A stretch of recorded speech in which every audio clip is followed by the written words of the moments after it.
Shalom Bapak Ibu, saudara-saudaraku yang dikasihi Tuhan Yesus Kristus.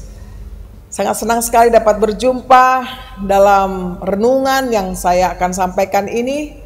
Saya mau menyapa kita semuanya dimanapun kita berada. Apa kabarnya?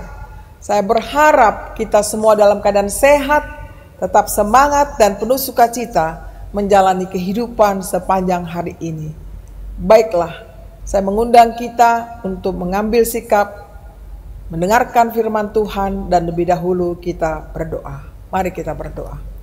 Kasih karunia dan damai sejahtera dari Tuhan Allah Bapa kita dan dari anaknya Tuhan Yesus Kristus menyertai saudara semuanya. Amin. Bapak Ibu, saudara-saudaraku yang dikasihi Tuhan Yesus Kristus, sebagai nas renungan kita pada hari ini Senin tanggal 23 September 2024 tertulis dari kitab Zefanya pasal ketiga ayat 7, demikian bunyinya. Aku sangka, tentulah ia sekarang akan takut kepadaku, akan mempedulikan kecaman dan segala yang kutugaskan kepadanya. Tidak akan lenyap dari penglihatannya, tetapi sesungguhnya mereka makin giat menjadikan busuk perbuatan mereka. Saya akan baca kembali. Aku sangka, tentulah ia sekarang akan takut kepadaku, akan mempedulikan kecaman dan segala yang kutugaskan kepadanya. Tidak akan lenyap dari penglihatannya, tetapi sesungguhnya mereka makin giat menjadikan busuk perbuatan mereka. Demikian bunyinya.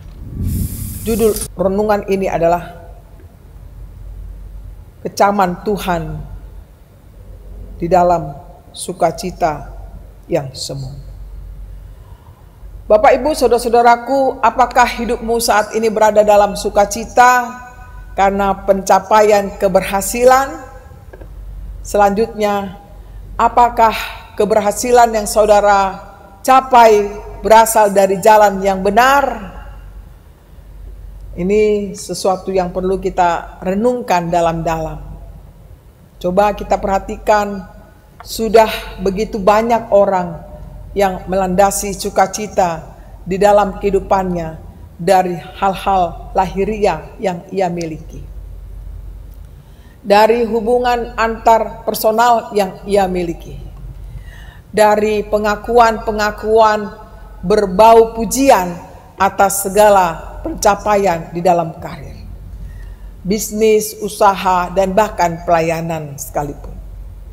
Kecenderungan ini selalu ada dalam pola pikir anak-anak muda, bukan?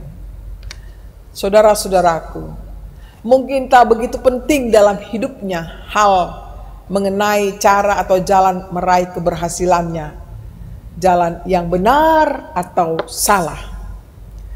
Dari situlah muncul yang namanya sukacita yang semu. Kitab Zefanya ditutup dengan pengharapan yang besar. Tetapi sebagian besar isinya memperingatkan tentang penghakiman yang berat. Mengapa? Sebab Yerusalem makin giat menjadikan busuk perbuatan mereka. Meskipun Allah berusaha meluruskan umatnya, namun Allah menjanjikan kesatuan yang penuh damai. Dikatakan, aku akan memberikan bibir lain kepada bangsa-bangsa, yakni bibir yang bersih, supaya sekaliannya mereka memanggil nama Tuhan, beribadah kepadanya dengan bahu-membahu. Cara yang diambilnya untuk mempertobatkan umat akan berhasil. Bapak Ibu saudara-saudara, penghakiman Allah ini menjadi latar belakang bagi penutup kitab Zefanya yang memberikan penghiburan.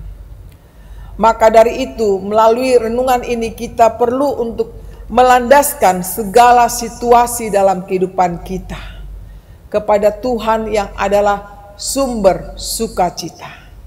Ingat, Allah kita adalah Allah yang cemburu. Sesungguhnya Ia mau untuk terus mengarahkan kehidupan kita kepada Dia dalam meraih sukacita itu. Sehingga sukacita sejatilah sukacita yang benar-benar terasa kuat di dalam hidup kita. Itu boleh kita rasakan ketika kita memperhatikan kehendak Tuhan sepanjang kehidupan kita.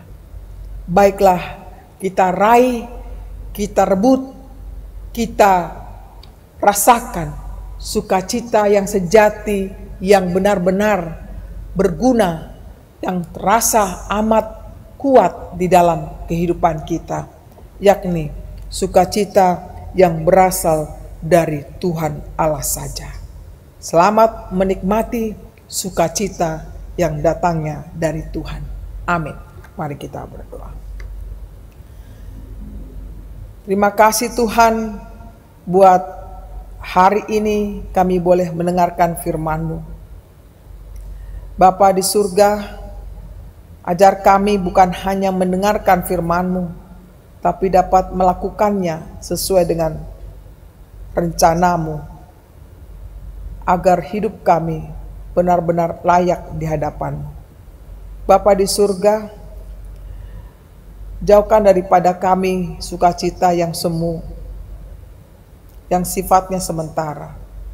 Tetapi biarlah sukacita yang sejati, yang benar-benar berasal daripada-Mu, itu berada dalam kehidupan kami. Oleh karena itu kami mau serahkan hidup kami pada-Mu Tuhan. Kau tuntun kami sesuai dengan kebenaran firman-Mu, agar hidup kami berguna di hadapan-Mu. Kami mau berdoa Tuhan, buat semua saudara-saudara kami dalam perjuangan yang luar biasa meraih cita-cita mereka. Kiranya Engkau berkati usaha-usaha mereka, sehingga mereka boleh memperolehnya Tuhan dengan penuh sukacita. Kami berdoa juga buat para orang tua yang mendidik anak-anaknya.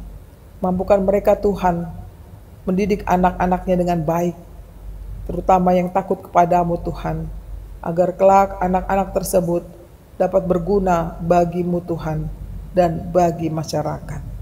Bapa di surga, kami berdoa buat seluruh aktivitas kehidupan kami sepanjang hari ini. Berkenanlah Engkau memberkati kami, berikan kami kekuatan dan kesehatan dan semangat untuk menjalaninya. Kami berserah padamu Tuhan. Demikian juga buat gerejamu HKBP Kramat Jati, dalam segala aktivitasnya, terutama dalam mempersiapkan hari ulang tahun HKBP Kramat Jati ke-60 dan Pesta Gotilon yang akan diselenggarakan pada tanggal 27 Oktober. Kiranya Engkau memberkati seluruh panitia dan memberikan sukacita bagi mereka untuk mengerjakan tugas-tugasnya Tuhan. Demikian juga respon daripada jemaat, kiranya mereka juga bersukacita.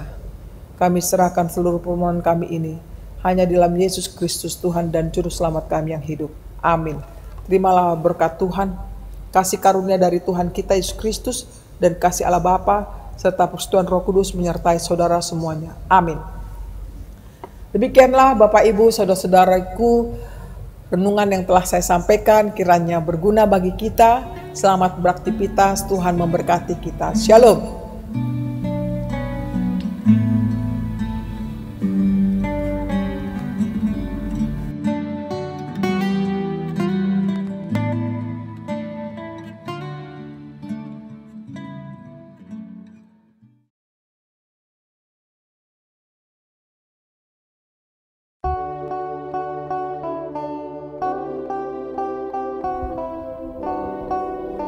Shalom, Horas, Amang, dan Inang, anggota Jemaat HKBP Kramat Jati, beserta seluruh pengumuman kategorial, Inang Pendeta Resort dan Amang Pendeta Fungsional, Amang dan Inang Parhalado yang dikasihi oleh Tuhan, kiranya kita selalu dalam keadaan sehat.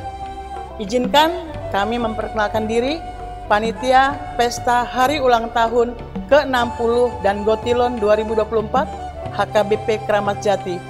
kami mengundang partisipasi dan kontribusi seluruh anggota jemaat, baik dalam doa, kesatuan hati dan pikiran, khususnya dukungan dana. Kepada Amang dan Inang dan saudara-saudara yang tergerak hatinya memberikan dukungan berupa dana, dapat mentransfer ke panitia hari ulang tahun dan Gotilon ke Bank Mandiri dengan nomor rekening 1290145087113 atas nama Doharman Simangunsong QQ Panitia HKBP Kramat Jati. Kami ulangi, dapat ditransfer ke panitia hari ulang tahun dan Gotilon ke Bank Mandiri dengan nomor rekening 1290145087113 atas nama Doharman Simangunsong QQ Panitia HKBP Kramat Jati. Adapun dana yang terkumpul ini akan dipergunakan untuk mendukung keperluan program dan anggaran rutin Huria, mendukung perbaikan sarana dan prasarana gedung gereja. Besar harapan kami sebagai panitia hari ulang tahun ke-60 dan Gotilon 2024 HKBP Kramat Jati, acara ini bisa terselenggara dengan baik, damai dan sukacita bersama. Atas segala perhatian dan bantuan yang Amang, Inang dan saudara-saudara berikan, kami ucapkan terima kasih dan semoga kita selalu dalam tuntunan Tuhan Yesus Kristus. Shalom, Horas.